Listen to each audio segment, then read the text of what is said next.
el evento del Encuentro Nacional de Enseñanza de Ciencias en Educación Básica.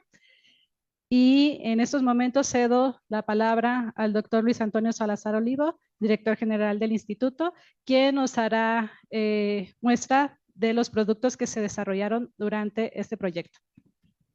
Gracias, Miriam. Gracias a todos ustedes, a todas ustedes por esta presencia heroica, porque empezaron a las 10 y seguimos aquí todavía trabajando.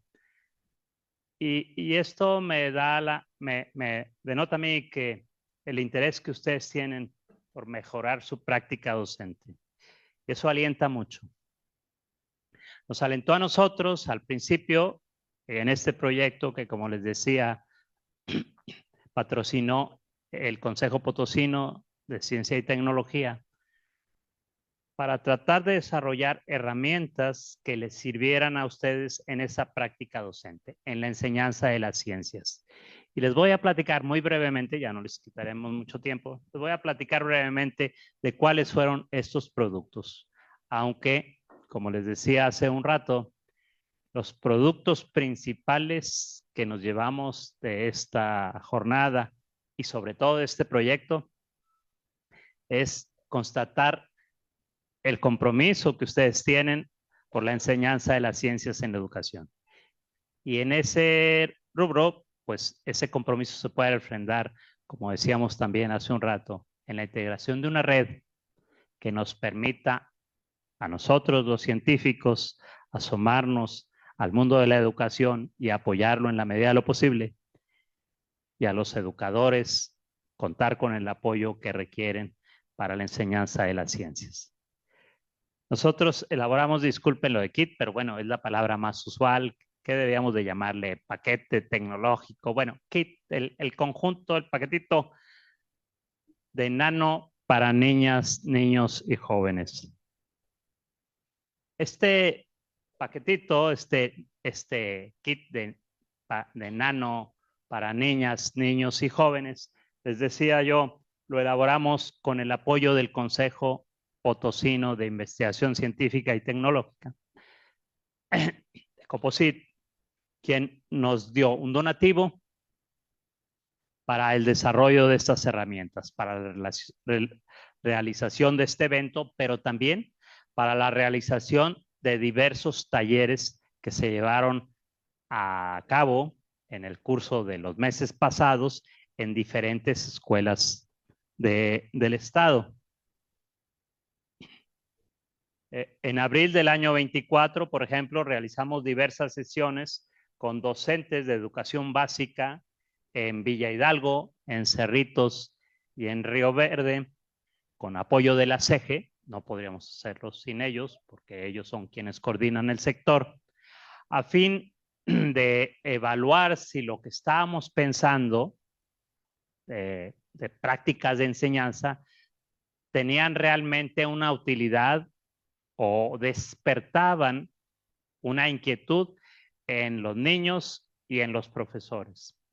No fue una investigación educativa formal en el que pudiéramos decir tal porcentaje aprendió tal concepto o tal porcentaje no lo aprendió, sino que fue un intento por validar un primer paquete de enseñanza de ciencias en la educación básica en el estado de San Luis Potosí.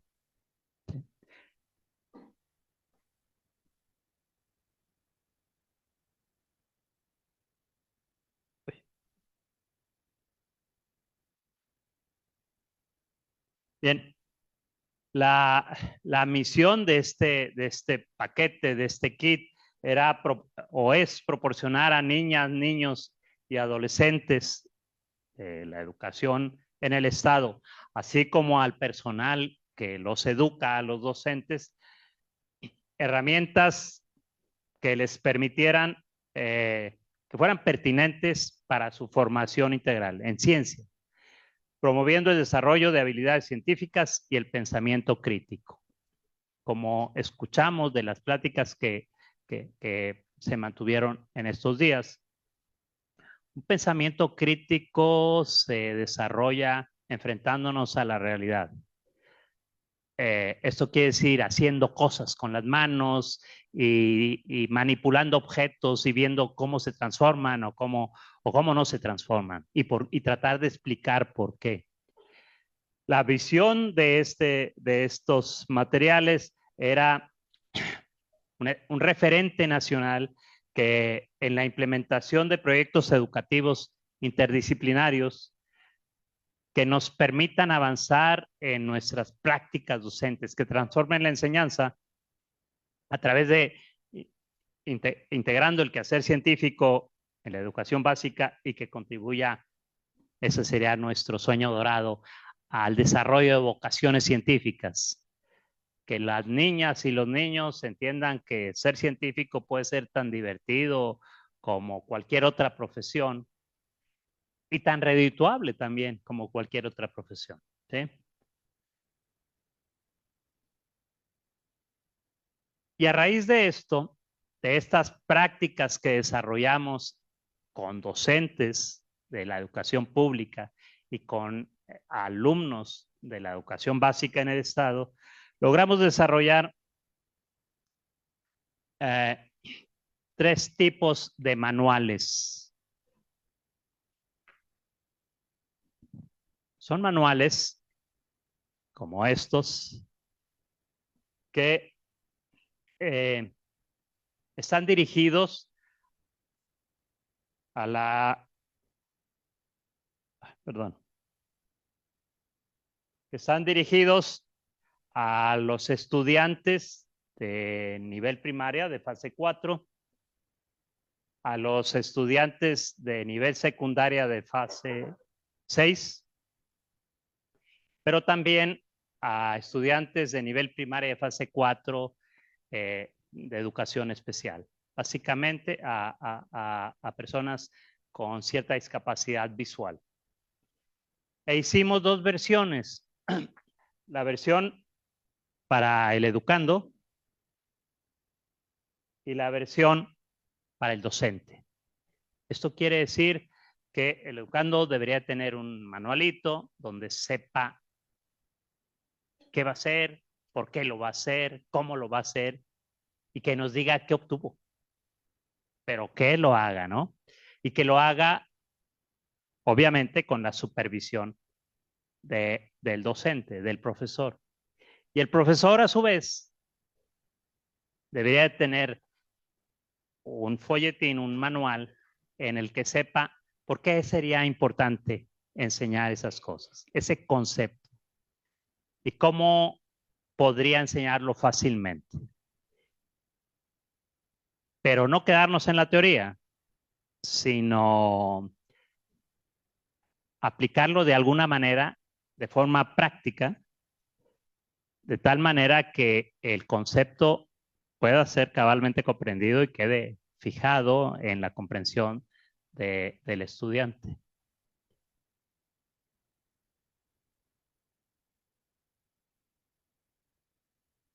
Perdón. Estos manuales van acompañados de un paquete de juguetes, vamos a llamarle así, de un kit, en donde echando mano de artículos cotidianos pudiéramos ejemplificar los conceptos científicos que nos interesan. No podemos tener en todas las escuelas máquinas de realidad aumentada, supercomputadoras y cosas así.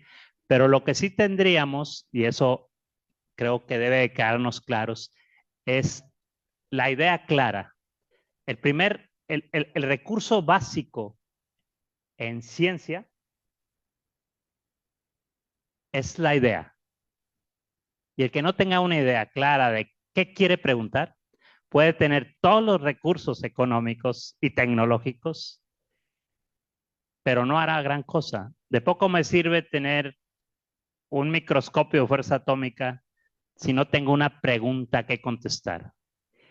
Y esas preguntas, para generar esas preguntas no necesitamos ni siquiera inteligencia artificial. Necesitamos curiosidad e inteligencia natural, y eso sí lo tienen. Lo que sigue es buscar cómo nos agenciamos el material experimental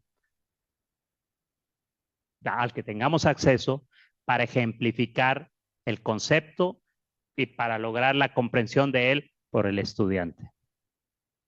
Bueno, pues lo que pudimos elaborar es entonces, son estos manuales y acompañarlos de un kit de juguetes experimentales que permitirán al estudiante, perdón, al docente, ejemplificar en el estudiante la manera como el concepto funciona. El concepto en física, en nanociencias.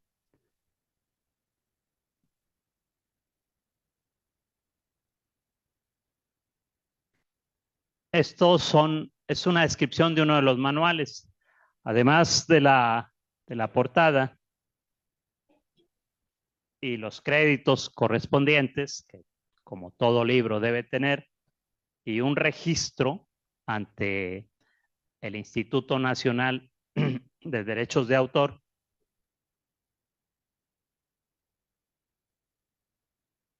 presenta en una introducción cuál es la intención de este folleto.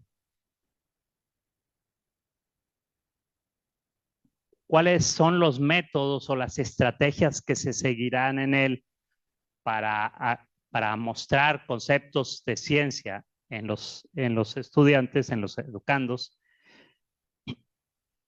¿Y cuál es el contenido del folleto? ¿Sí?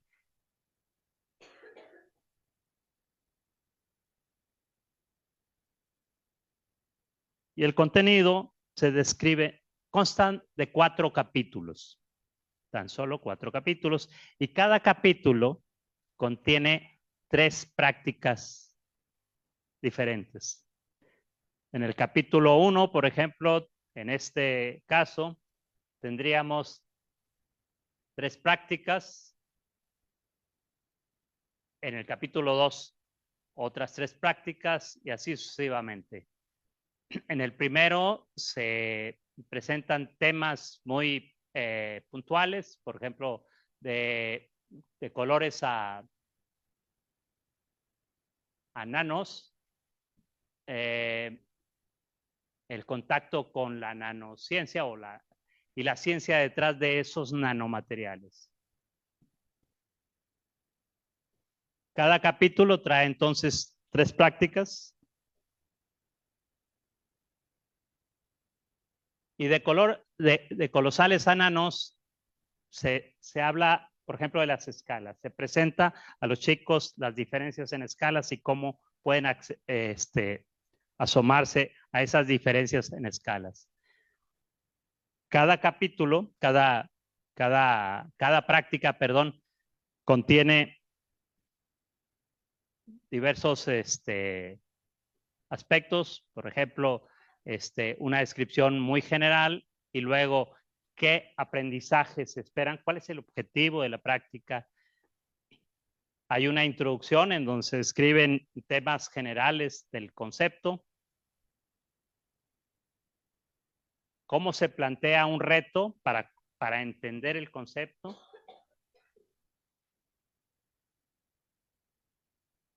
Luego la hipótesis que podríamos plantear respecto al problema o al concepto que estamos abordando y los materiales que utilizaremos para abordar ese concepto. ¿Qué materiales? Por ejemplo, aquí para esta primera práctica necesitaríamos una pelota de goma que rebote, una pelota de espuma, una regla, un flexómetro, cosas que tenemos todos a la mano o que podríamos conseguir. ¿Sí? Habrá una explicación para los estudiantes, para los alumnos, y luego se describen las actividades que realizaremos. Una vez que realicen esas actividades, sus manos y con esos juguetitos o con esos materiales. Entonces se les pediría que reflexionaran sobre ello y que hicieran una breve descripción, que llegaran a una conclusión. Y entonces pueden establecerlo ahí.